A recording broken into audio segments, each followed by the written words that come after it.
All right, so good afternoon, good evening, and wherever you are. So, good day to all of you, and welcome to our information seminar or webinar. So, my name is Attorney Renante P. Sulit. I am a registered migration agent here in Australia. I am currently here in Melbourne, and my MARA number is 1382407. I am the principal migration agent of RPS Migration Services. Its main office is here in level 7, 470 Collins Street, Melbourne, 3000. If you are here in Australia, you may visit me in Collins Street one of these days. And if you are overseas, so we do have our offices in Singapore as well as in Dubai and of course in the Philippines. I would like to acknowledge the presence of our case officers from the Philippines. We have Miss Mary, we have RPS Baguio, Miss Angel Manalo of Batangas, and Miss Maricel of our RPS Makati. And who else is here? We do have as well RPS Dubai, Sir Romeo. Good evening to all of you.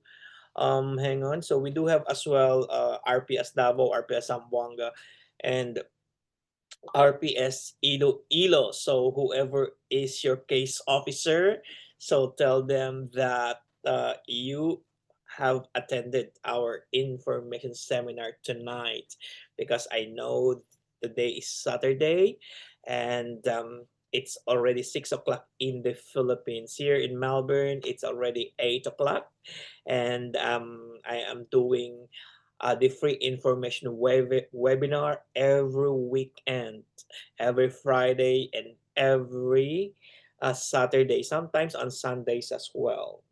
However, for tonight, we are going to focus our discussion for the OBA, no, for the outcomes-based assessment, as well as the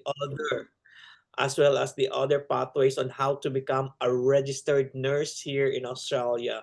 For um, you have seen a while ago a scenario like an OSCE demonstration. Okay, it's a return demo. That is the ANTT station. That is one of the stations, one of the 10 stations where you are being gauged, you are being graded in the actual OSCE here in Australia. Because aside from RPS migration, I also own Australian certified trainers. So, if you are following the page of Australian certified trainers, you will see there that it is the front runner of the OBA here in Australia. That is the training arm of RPS migration. So, tonight we are going to uh, I'm going to present to you our program for nurses. And this program is the original program of RPS migration. I have been in this industry for more than a decade. I have been in this practice for more than a decade, and I have seen the changes that have been occurring insofar as nurses are concerned. So we started with a bridging course before. Then on March 2020, um, when COVID came, it became OBA, or the outcomes based assessment. And now it has been 5 years that OBA is running. No? So since March 2020 up to present, so OBA is the mode of assessment in assessing internationally qualified nurses here in Australia. And as you can see, our program is fast track registration to residency for nurses through outcomes based assessment with PTE made easy. As you can see here, there is a lot of services that are involved in our service. First is the registration process through the OBA. Next is the residency, and next is the PTE. So this is just a combination of services. It is like a one-stop shop that can only be offered. These are the services that can only be offered by RPS Migration Services. Why?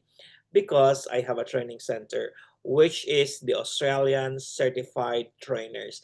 There is no other agency, there is no other migration firm here in Australia that can combine the registration side of it and the migration side of it. So we do have non-migration and we do have the migration. Since I am a registered migration agent here in Australia, I can I can make it happen for you. For the nurses, international qualified nurses from the Philippines, from India, from other jurisdictions, then we can make a pathway. Here in our program, the end game is not registration. The end game must be an immigrant because what if you cannot find a job here in Australia? So where will you use your registration, right? So the end game must be residency. And are you qualified to become an immigrant, to become a resident, to become one of us here in Australia? You will know tonight whether you are qualified. Number two, no, why is it very important to have that immigrant status? No, is registration not enough for us to be in Australia? So you will know that tonight as well. So this is for stream B candidates, no, those who are working outside of US, UK, Ireland, Singapore, Ontario, um, and British Columbia of Canada and Spain. So basically, I think all of you are from the Philippines, no? You are stream B candidates and you are working in the Philippines or in the Middle East. And even if you are NCLEX passer and not and you haven't practiced in the US, then your pathway is through outcomes-based assessment.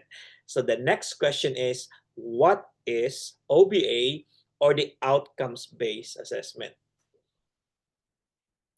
So the outcomes-based assessment is one of the pathways of assessing internationally qualified nurses. As a bit of history in Australia, so before 10 years ago, there was a bridging course. Then they scrapped the bridging course. Bridging course is like a 12-week course here in Australia, 3 months. After 3 months of study, you will become a registered nurse here in Australia. But it was scrapped last 2020, no, year 2020, the last course of the bridging course was held, and now it became the OBA. However, there are other pathways on how to become a registered nurse here in Australia. Number one is university pathway. In the university pathway, there is a full 3-year course of Bachelor of Nursing here in Australia, or you may apply for credit transfer if you are a registered nurse from the Philippines, practicing from the Philippines, then you can apply for a credit transfer and then you may only do it for 1 year. Say, for example, if you are applying here in Victoria, so for example, in Deakin University, so Deakin University may give you only 1 year course, okay? Or La Trobe University and other universities. Other universities like Australian Catholic universities and Victoria University sometimes give 2-year course. And for example, if you go to South Australia, there are universities that give 1 year, some universities that give 2 years. In WA, there are 2 years and there are 1 year courses. Okay. Now, the other one is Masters of Nursing. Masters of Nursing leads to registration as well. So you can include your husband or your partner or your wife in the student visa. She can work full-time while you are studying. So that is Masters of Nursing. So these are the university pathways on how to become a registered nurse here in Australia. So the catch here is that it's very expensive. No, it's very expensive. For a year, it's like 36,000. Australian dollars for the tuition fee alone. All right. So, but that is not the focus of our discussion for tonight. Our discussion for tonight is more on the OBA, but I would like to touch on that so that you will have that information about the other pathways on how to become a registered nurse here in Australia aside from the OBA. Now, we do have as well the Trans-Tasman Mutual Recognition. So, before July 1 of 2024, no, before July 1 of 2024, nurses from Singapore, from UK, from Ireland, often, or from the US, often apply for mutual recognition of their licenses in New Zealand, and then once they get registered in New Zealand, then they apply to Australia. So the Trans-Tasman recognition is between New Zealand and Australia. It is an arrangement that gives opportunities for some professionals to apply for mutual recognition of their licenses. All right. Now, come July 1, 2024, Nursing Council of New Zealand changed its mode of assessment. They stopped the mutual recognition of Singapore to New Zealand, and Ireland to New Zealand, and UK to New Zealand. So they stopped that. What is left is now the uh, the um, the competence assessment in New Zealand, just like the OBA. Once you get registered in New Zealand, then you can apply for registration in Australia and vice versa.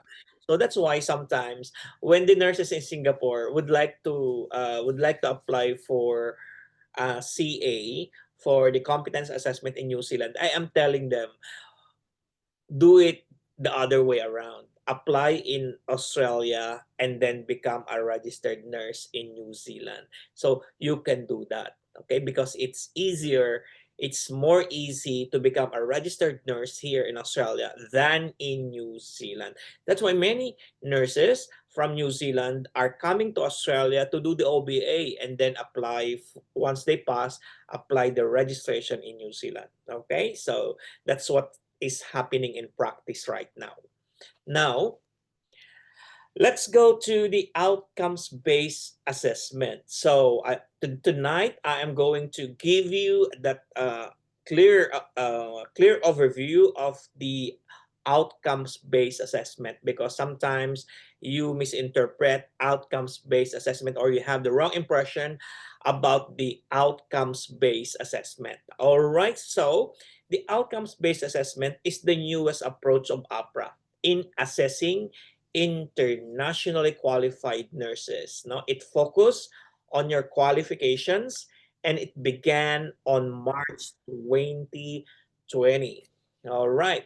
So the other one is the direct registration, which is new. It is not our concern anymore, the direct registration, because it is time bound. This is for nurses who are working in UK, US, Ireland, Singapore from July, um, who graduated from July 1, 2017. Okay, and they have 1,800 hours in working hours in those jurisdictions. So that is not the focus of our discussion for tonight. Now the focus is about the current model, which is the outcomes-based assessment. Okay, the outcomes-based assessment is the newest approach of APRA, as I mentioned. All right, so it is composed of the theoretical examination and the clinical examination. So you need to pass 2 examinations only. You don't need to have an experience to qualify. As long as you have a bachelor degree and you have your license overseas, then you can apply for registration in Australia, subject to passing of 2 examinations. One is the theoretical part of the examination, which is NCLEX, and the other one is the OSCE, which is the clinical part of the examination. Now, let's talk about the theoretical part of the examination. NMBA, which is the board, no, the Nursing and Midwifery Board of Australia, which is the governing board of nurses and midwives. That is one of the boards of APRA, because APRA is like an umbrella. There are 15 boards under APRA, and one of that is the NMBA, which is for nurses and midwives. So the board has adopted NCLEX to be the theoretical part of the examination. I don't know why they adopted. Why don't know why they chose NCLEX, no? So because before on March 2020, they were saying, or APRA was saying, or the NMBA was saying, they have their own multiple choice question type of test. It's like New Zealand. New Zealand, the Nursing Council of New Zealand, hasn't adopted NCLEX. They have their own multiple choice question type of test. But for 5 years, no, for 5 years, NMBA has adopted the NCLEX. That's why those nurses who have NCLEX already within the last 10 years, no, from today, for example, you apply, or from today, or from the time of application, you go backwards. If that is within the last 10 years, then you can use that NCLEX US to skip NCLEX Australia. All right? Now, if you haven't done that yet, that's all right. That's perfectly all right. Now, the NCLEX, no, the NCLEX US, or the NCLEX has undergone, no, that also undergone. Hang on, I'm just going to, because I'm all right.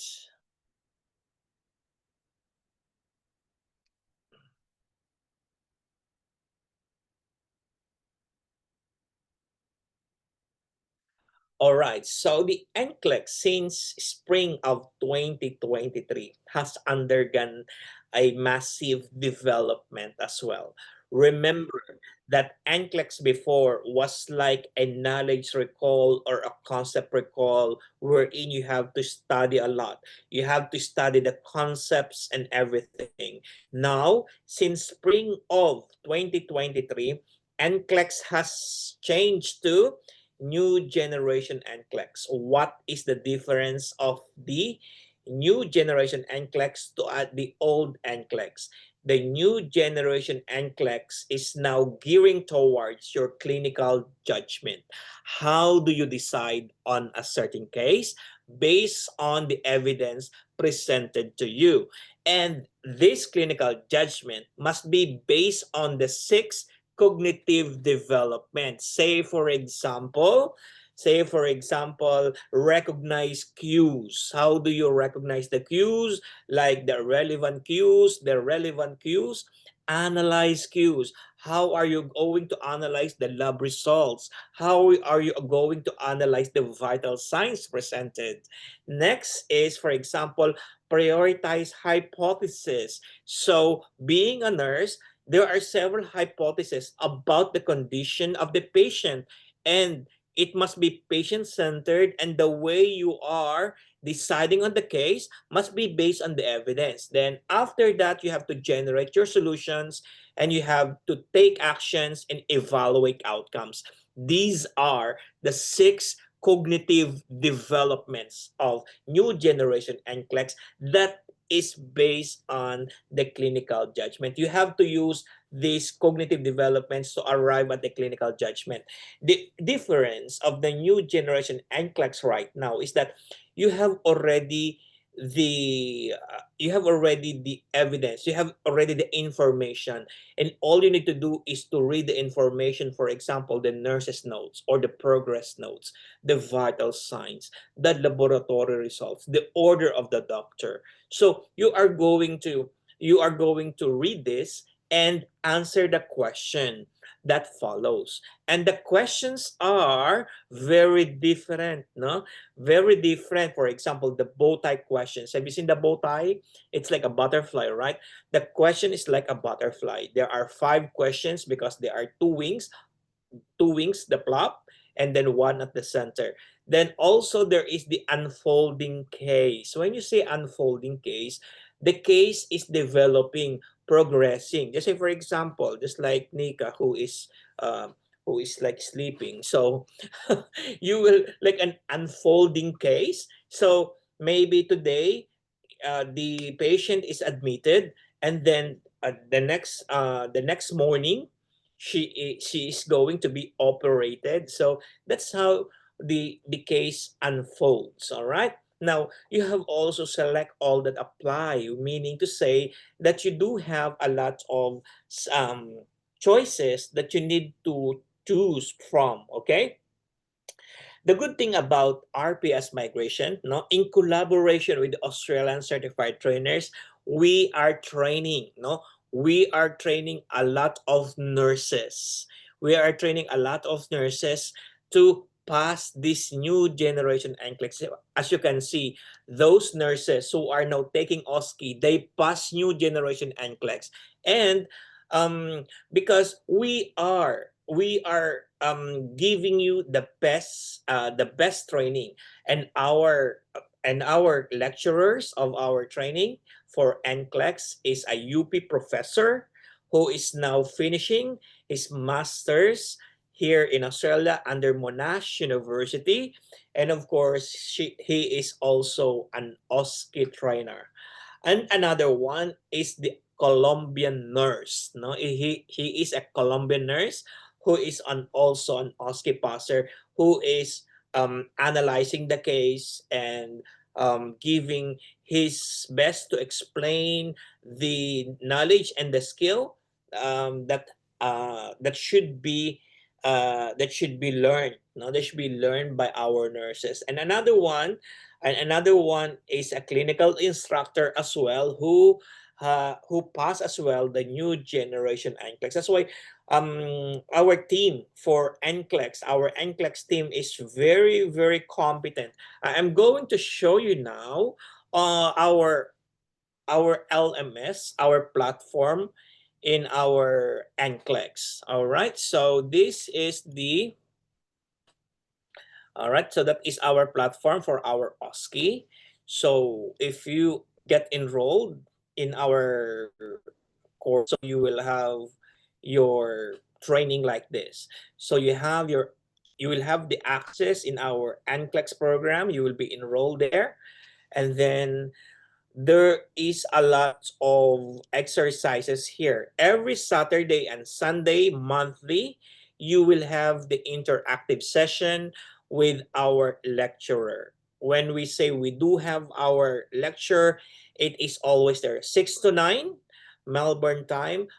Friday, we have Saturday and Sunday. Saturday and Sunday, sometimes we do have multiple multiple schedules in a day. Say, for example, 6 to 9 Melbourne time, and we have also 6 to 9 Perth time or Manila time, because our lectures are here in Australia. We don't have any lecture overseas. So because they are Australian certified trainers.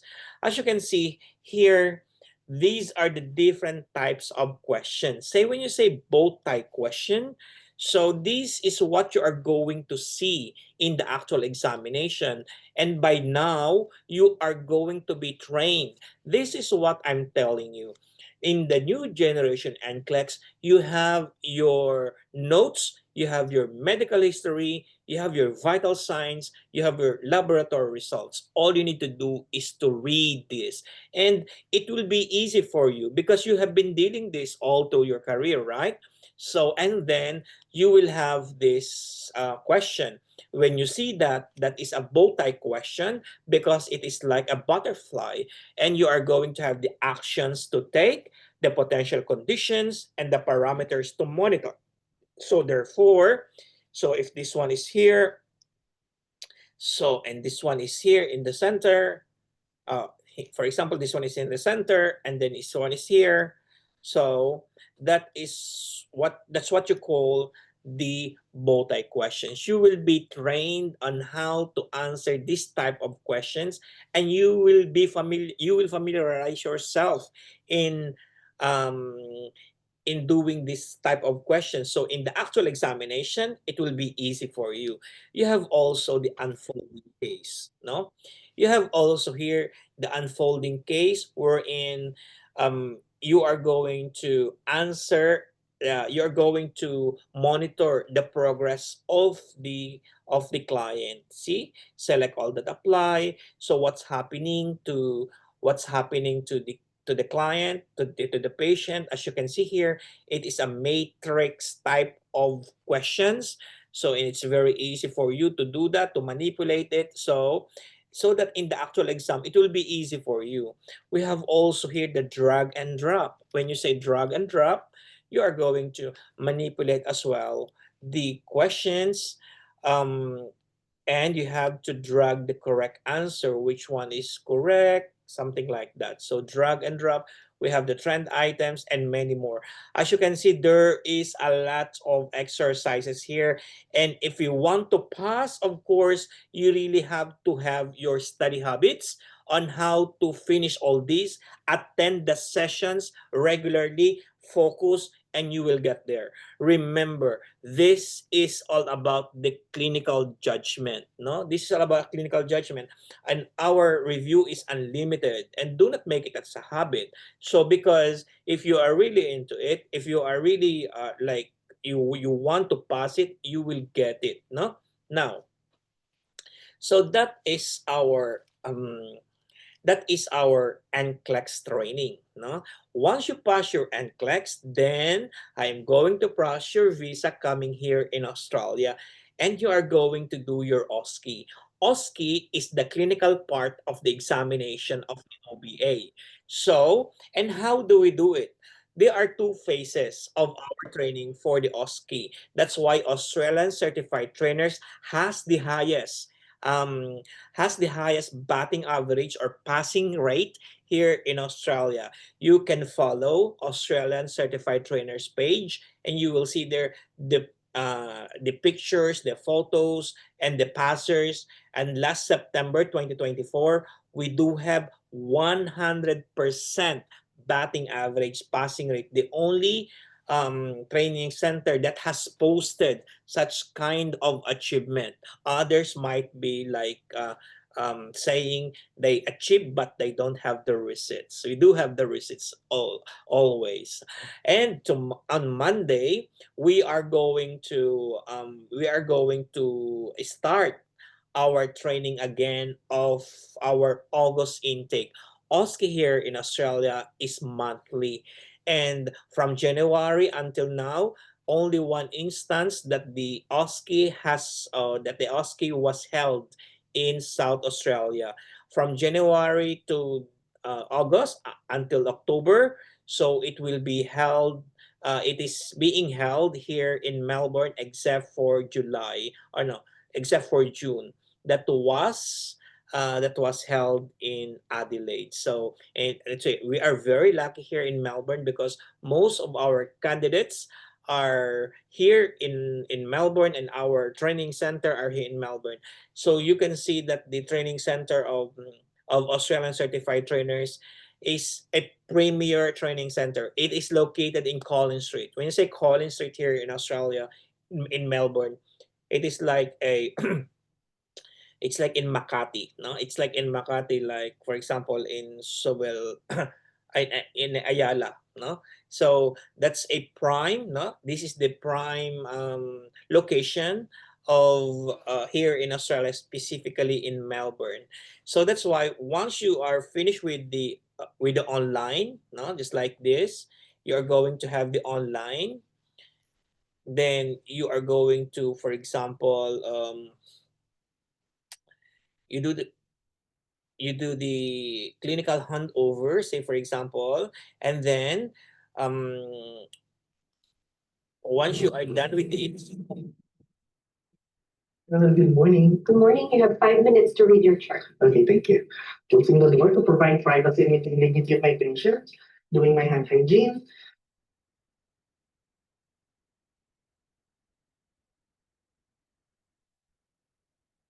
checking for signs of danger, no trips and false hazard noted. The bed breaks are on. No need for TP. My patient is on standard precaution, so I'm safe to proceed.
Hi again, my name is Rem. I'm the nurse of Max Brown. Hi, good morning. Hello, good morning. My name is Rem, and you are? I'm Leia. I'm the theater nurse. Okay, Leia, thank you so much for coming. So again, my name is Rem. I'm the nurse of Max Brown. Can we do hand over the bedside? Yes. Okay. So, hello, Max Brown. Here am I again. My name is Rem, and I'm your nurse here. And together with me is Nurse Leia. She is from the theater, so she will be assisting you in being comfortable in the operating room. Okay, so we'll be doing our handover so that Leia will be understanding. You'll be um, knowledgeable about your condition. So, will that be okay? Okay. Okay, that's good. So before that, may I ask how are you doing right now? I'm good. That is good to know. So, Max, can you tell us your complete name, date of birth for your safety? My complete name is Max Brown. Date of birth is January 1st, 2005. Okay, so can I check your ID back? Sure. Okay, your number is 900-177. 900-177. Okay, Leah, we have the right patient. Okay, so Max, we'll be doing our handover here at the bedside. All right. So that is the East Bar. Okay, that is the East Bar. So in our training for the OSCE, so we have first the online. Then so once you finish your online and you know your schedule of your OSCE here in Australia, you will be arriving here in Australia 2 weeks before the actual examination because you are going to have that intensive face-to-face. Day one, you are not going to hear any lecture because it is always hands-on. There will be the debriefing, there will be a briefing and the debriefing, and you are going to have right away your return demo based on what you have seen in the video, and we are going to correct you. We are going to tell you what to do. No, if you are committing errors, that's fine until you get a perfect flow of the skill. Remember, there are 10 stations and there are 33 skills that you need to master in 2 weeks. Only Australian certified trainers has it. No, all we are doing it for 2 weeks because we want to help a lot of nurses understand. Um, you will never find any training center that offers a 2 week training intensive, and you can stay as long as you want, no, in the center, and it is unlimited as well practice, but of course do not make it as a habit. And the moment you arrive here in Australia, you should know what to do. Um, you are not going to learn what to say on day one. No, you should have your own spiel already because there are assignments that you need to finish. That's why that's the secret of our um, high high passing rate of Australian certified trainers. And another one is that the Australian certified trainers, um, you will never go hungry because there are a lot of biscuits there, and you have your own coffee, free coffee, and other things there, no? So that's why we are very happy to have Australian certified trainers as our training center for the OSCE. Now let's continue our discussion. Okay, so you're done with the NCLEX.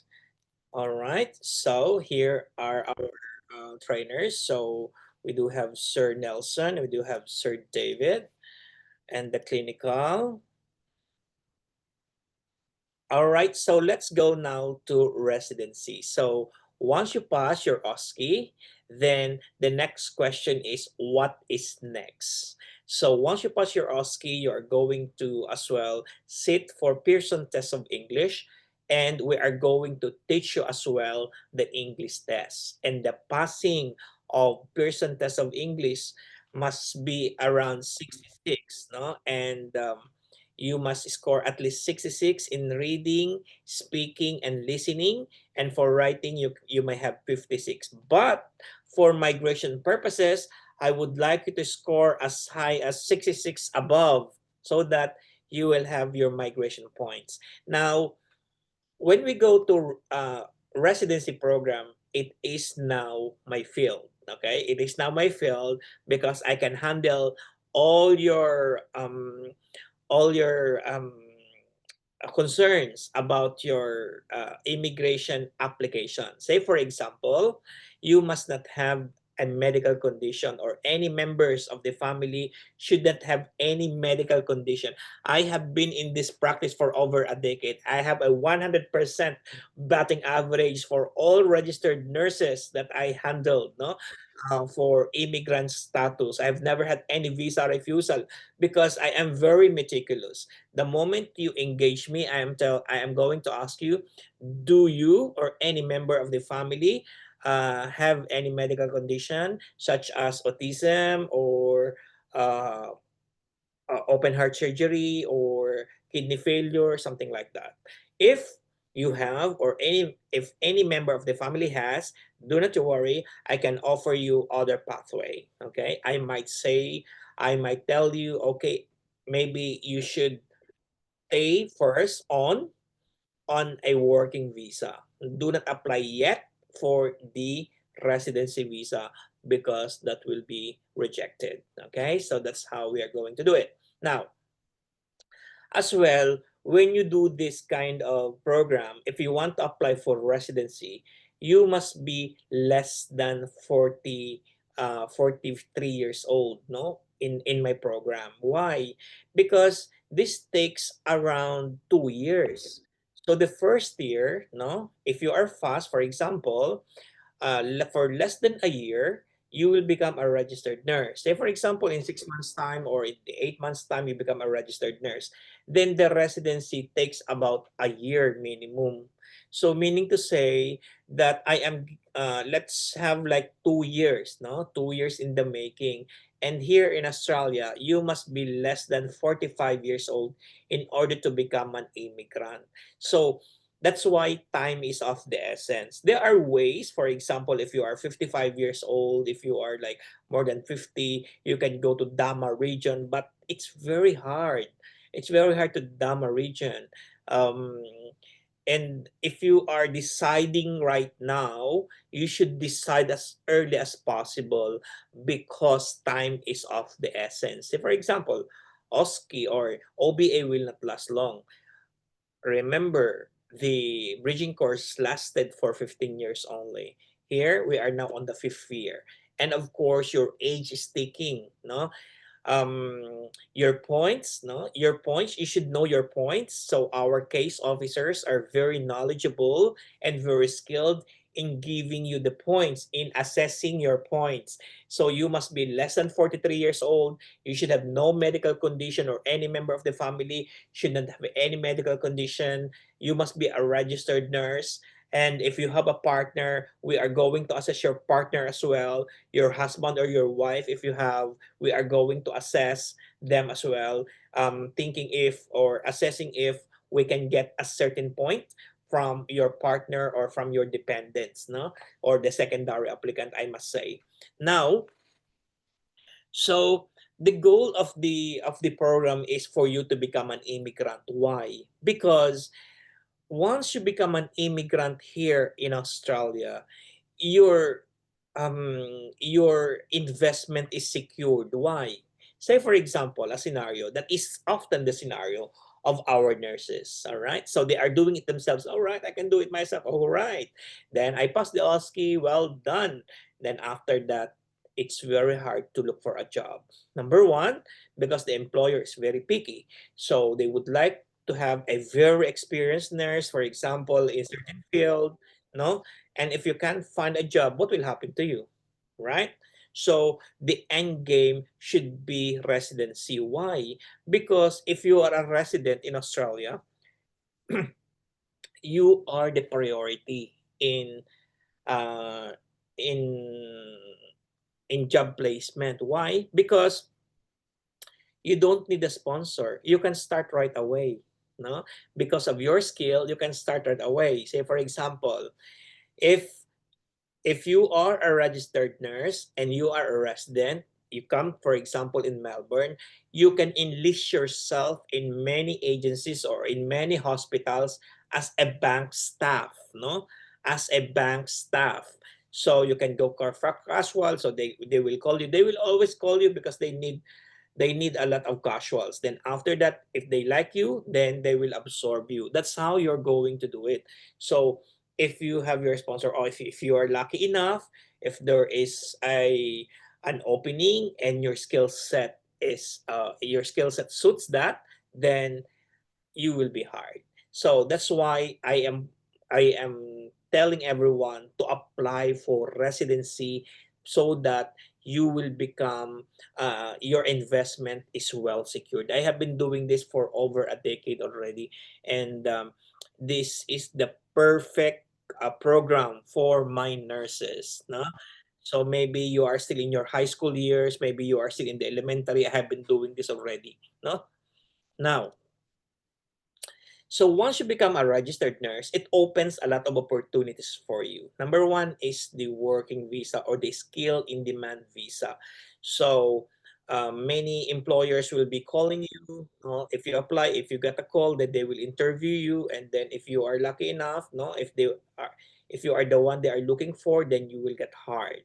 Then also, of course, it also opens for you the skilled migration visa, it's like 189, 190, it's all the points, no? And qualifies you as well for the traineeship visa. This traineeship visa is very hard now, no? So I have seen an ad of one of the agencies about the 407 visa. Oh my God. So that takes a while. All right. So let's see. So if you have at least a 1 year of experience, then you qualify for the skill in demand visa. You can apply for the job. And if you get shortlisted, you get interviewed, well done. RPS Migration does not offer any job because I am not a recruiter, okay? So that is my that, that is my battle cry for over a decade, no? That's why no one is applying a job at RPS Migration because they know that I am processing residency visa. All right. Now, for the skilled migration visa, the general skilled migration, the process will be like this. Once you become a registered nurse, then we will have the skills assessment, which is mandatory. So sometimes it's pure document. No, we are going to send them to ANMAC. No, so and then the ANMAC will look into your qualifications, into your documents. Then if they find you suitable, then they will give you the skills assessment. That skill assessment is very necessary, is very important for the residency application. Without that, your visa will be rejected. Okay? Now, and of course, sometimes you are asking ANMAC to count all your years of experience. If ANMAC does not count it, I can count it for you because I am a registered migration agent. No, if you have if you can substantiate it with evidence, no? And of course 189 and 190 are the permanent residency visa, while 489 is the temporary visa or the 491. 189, 190, 491 is the regional sponsored by the state or territory. 489 is the relative sponsored in the regional areas as well. Okay, so it will not make sense right now. However, when we do it, you will understand it. And don't you worry, because I can guide you, no, on this, on the skilled migration while you are, no, while you are working overseas. So this is the case. You will come here first for the OSCE, no? Once you're done with the OSCE, you go back to your original station and continue working. Do not resign from your job, because if you resign from your job, it will be very hard for you, no? So because the waiting, you will get anxious, you're always waiting. So once you come here in Australia, do the OSCE. Then after finishing the OSCE, then go back to your original station and wait. No, you can continue working. Once you pass, then I can continue processing your residency visa, and then once it arrives, then you and your family will come here in Australia. Or if you get a job, no, while you are in the Philippines, then you can come here and wait for your residency visa here. You should always think about the source of income. Do not resign, no, because that is the common error of many applicants. Now, let's look at the timeline. No, timeline from today.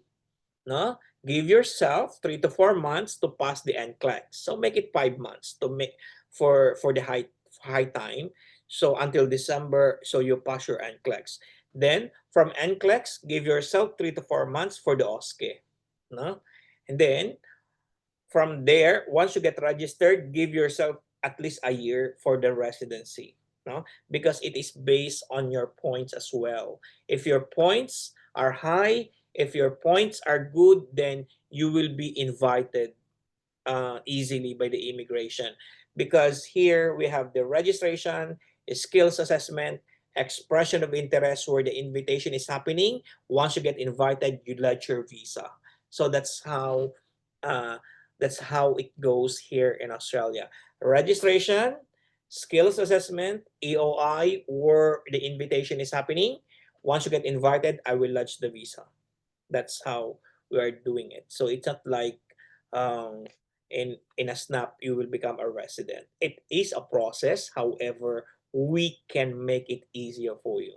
Now, look at the costs and charges. No? Here there are two kinds of charges. One is a government cost and one is the processing fee. The costs and charges, the government fees go to Australian government and third-party organization. They do not go to RPS. Now here, for example, the APRA pre-registration is 410 Australian dollars only. No? And then the authority to test, no, and the NCLEX exam after 2 months, you're going to pay that to Pearson. No?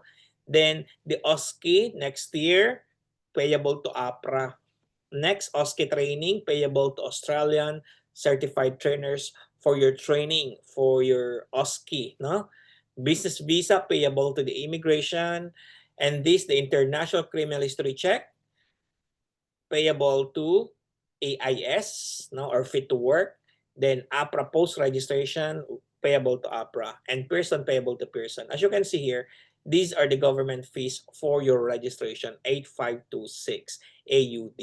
No, so you're not going to pay that altogether. So you are going to pay it on schedule. That's why that is your investment. No, that is your investment, and I want that investment to be secured. No, I want you to be secured because that is my role as a registered migration agent. I am not going to rest until you get your residency visa. That's why RPS has been here for over a decade.